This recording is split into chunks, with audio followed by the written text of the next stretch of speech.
नमस्कार दर्शक बंधु आपण समस्त को ओडिया तांत्रिक स्टोरी को हार्दिक स्वागत। आज वीडियो रे गोटे सत घटना कहवाक जाउछि। बेले बेले समय पुणी निज पुनरावस्था को फेरे बोली एटा मोर प्रथम अनुभूति।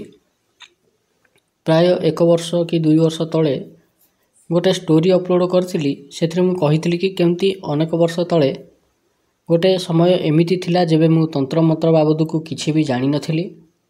आ सेतेबेले गोटे प्रेत पळि आस्थिला घर पाखापाखि। काली रातिर कथा कहूछि। काली रातिरे मु केशुरा रास्ता दे फेरथिली। भारी निछाटिया रास्ता आउ अंधारिया रास्ता। भुवनेश्वर रो केशुरा बोली गोटे जगह अछि। ठीक टंकपाणी रु डाहाण पटू गले टंकपाणी ब्रिज रो डाहाण पटू गले पड़े केशुरा। केशुरा रास्ता रे आसवा बेले टंकपाणी पोल आउ केशुरा बाटरे रोड साइड रे गोटे बरगछ पड़े। प्राय राति 2:30 हम से बरगछ पाख दे मु राति 2:30 रे फेरु थाए। एकदम एकुटिया निछाटिया रास्ता, घन रातिर कला अंधार। जीवा आसवा करबा पूर्व निज देह किलिबा गोटे पुराना अभ्यास। आ खास एई अभ्यास पई ही बहुत विपद टळी जाइछि।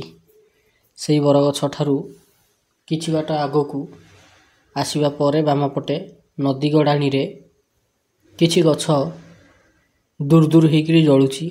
आ से निया जळी जळी आसी रोड पाख गछरे भी लागि गला। आ मो आगरे किछि गछ हुत हुत हेई जळिबाकू लागिला। मु सेठी गाड़ी किछि दूरे रखिकी रहिगली।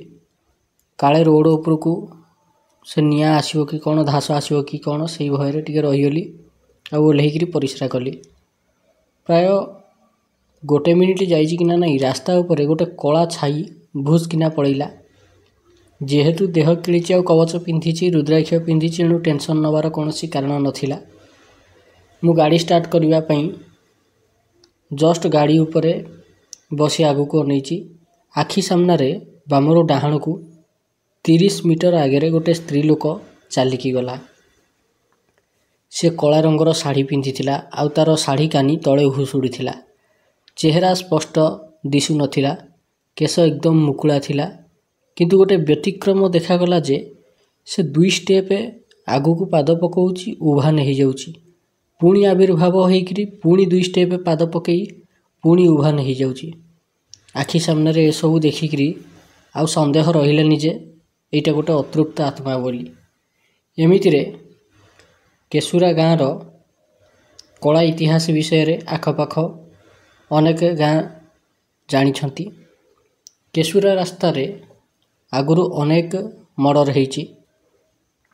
आ हाईटेक मेडिकल जेबे नुआ नुआ तयारी होउथला सेतेबेले भी पाखापाखी इलाका अंचल रे अनेक लोकंकर मृत्यु हेइछि।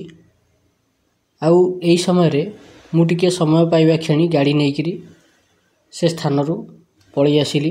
बहुत स्पीड रे गाड़ी चलेइकरी किछि बाट आसीबा परे बाम पटे देखिली गोटे मांकेड़िया चंडी मते चाहिकरी गछर डाले डाले दौड़ुची आ गोड़ौची। मु आहुरी स्पीड रे गाड़ी चलेइली आ मने मने गुरु मंत्र जप करबाकू लागिली। टंकपाणी ब्रिज पाखापाखि हेबारु पछरु डाक सुभिला, आज तो बेला भल आउ केबे हाबुड़े रे पड़िले देखि नेबी। मु मने मने कहूथाए जे तोर ई स्वप्न रे ही रही जीवो। यथा संभव शीघ्र घर को आसीगली। आसीबा बाटरे हमर एठी क्षेत्रपाल नृसिंह ठाकुर अछंती। तांको प्रणाम करी आसिली।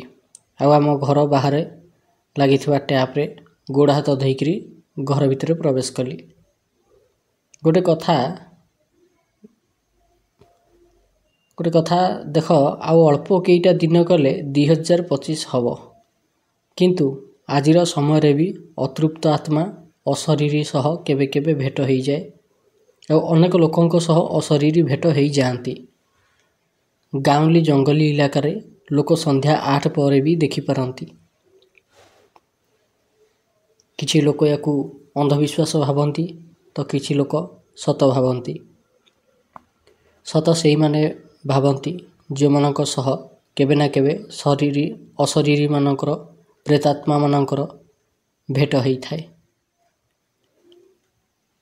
ତେବେ କାହାଣୀଟି ଆଜି ପାଇଁ ଏତିକି। ଯଦି ଏଇଭଳି କିଛି ସତ କାହାଣୀ ଆପଣଙ୍କ ସହ ଘଟିଥାଏ ତେବେ ନିହାତି ଆମ ପାଖକୁ ଲେଖିକିରି ପଠାନ୍ତୁ। ହ୍ୱାଟ୍ସଆପ୍ରେ ଆମେ ତାକୁ ଏଇ ଚ୍ୟାନେଲରେ ପବ୍ଲିଶ୍ କରିଦେବୁ। କାହାଣୀଟିକୁ ଶେଷ ପର୍ଯ୍ୟନ୍ତ ଶୁଣିଥିବାରୁ ଅଶେଷ ଅଶେଷ ଧନ୍ୟବାଦ।